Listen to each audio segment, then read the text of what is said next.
हिमाचल चुनाव की हुई घोषणा वैसे ही दिखा अजब गजब रंग। राजनीति में कोई किसी का सगा नहीं, ये बात यहां पर साबित हो गया। देश की दो बड़ी पार्टियों ने ससुर दामाद को मैदान जंग में उतारा। कांग्रेस ने ससुर को तो बीजेपी ने दामाद को उतारा। हिमाचल की सबसे खास सोलन विधानसभा पर मुकाबला हुआ जबरदस्त। ससुर दामाद में किसके सिर सजेगा ताज, इस विधानसभा में चर्चा हुई बड़ी खास। ससुर दामाद के चुनावी मैदान की इस कहानी को आप भी सुनिए और शेयर करिए। जी, साल 2022 खत्म होने वाला है, लेकिन अब यहीं से गुजरात चुनाव का माहौल शुरू हो गया है। इसके अलावा हिमाचल में भी चुनाव होने वाला है।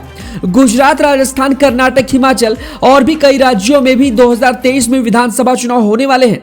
मतलब गुजरात और हिमाचल में सबसे पहले, लेकिन इन सभी राज्यों में सबसे पहले हिमाचल चुनाव की तारीखें घोषित हो चुकी हैं और चुनाव आयोग ने वोटिंग की तारीख 12 नवंबर घोषित की है।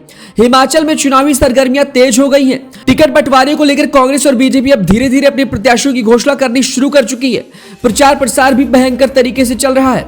इसी बीच हिमाचल की सबसे खास सोलन विधानसभा की सीट पर बीजेपी ने प्रत्याशी घोषित किया है। ये सीट सुर्खियों में आ गई है, वो इसलिए क्योंकि यहाँ पर देश की दो बड़ी पार्टी बीजेपी और कांग्रेस ने इस सीट से सगे ससुर और दामाद को आमने सामने खड़ा कर दिया है। दो रिश्तों के बीच में लकीरें खींच दी गई हैं। यही वजह है कि ये सीट हिमाचल ही नहीं बल्कि पूरे देश में चर्चा का विषय बन गई है।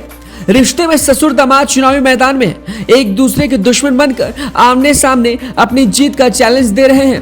तो चलिए अब आप भी जान लीजिए कि कौन है ये ससुर दामाद जो एक दूसरे के जानी दुश्मन बनकर चुनावी मैदान में खड़े हो गए हैं। हिमाचल की सोलन विधानसभा में कांग्रेस बीजेपी ने ससुर दामाद को आमने सामने मैदान जंग में उतारा। आपने वो लाइन तो जरूर सुनी होगी कि सत्ता का जो मोह है वो बड़ा गंदा होता है, जो चुनावी मैदान में भी दो हाथ करने पर मजबूर कर देता है। ऐसा कई बार देखा गया है कि छोटे से लेकर बड़े चुनावी मैदान में अपने ही अपनों के खिलाफ राजनीति के मैदान में खड़े हो गए हैं।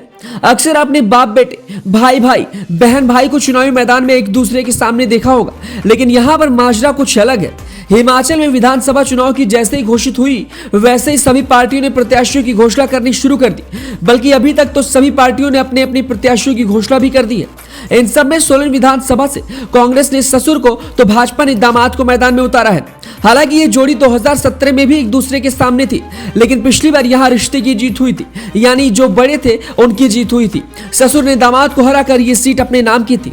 आपको बता दें कि कांग्रेस ने इस सीट से धनीराम शांडिल को उतारा है, वहीं भाजपा ने राजेश कश्यप को उतारा है। राजेश कश्यप धनीराम शांडिल के दामाद है। कौन है धनीराम शांडिल जो दामाद के सामने चुनावी मैदान में है? कांग्रेस ने इस सीट से धनीराम शांडिल को उतारा है, वहीं भाजपा ने राजेश कश्यप को उतारा है।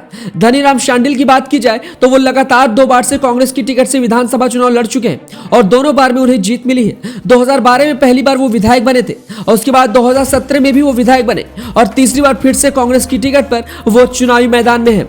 धनीराम शांडिल आर्मी से रिटायर हैं। इसके अलावा धनीराम सांसद भी रह चुके हैं, जिन्होंने साल 1999 में लोकसभा चुनाव जीता था और 2004 में भी वो सांसद बने हैं। धनीराम की सबसे खास बात यह है कि वो शुरुआत से ही कांग्रेस के साथ जुड़े हैं। नौकरी छोड़ चुनावी मैदान में उतरे थे राजेश कश्यप, दूसरी बार अपने ससुर के सामने चुनाव लड़ रहे।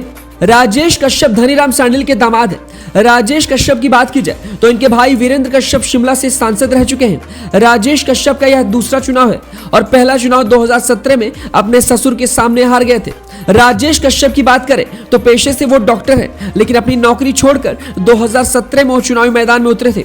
राजेश का ये दूसरा विधानसभा चुनाव है। तो चुनावी मैदान में ससुर दामाद की इस जोड़ी को लेकर आप क्या कहना चाहते हैं और आप किसे जिताना चाहते हैं? हमें अपना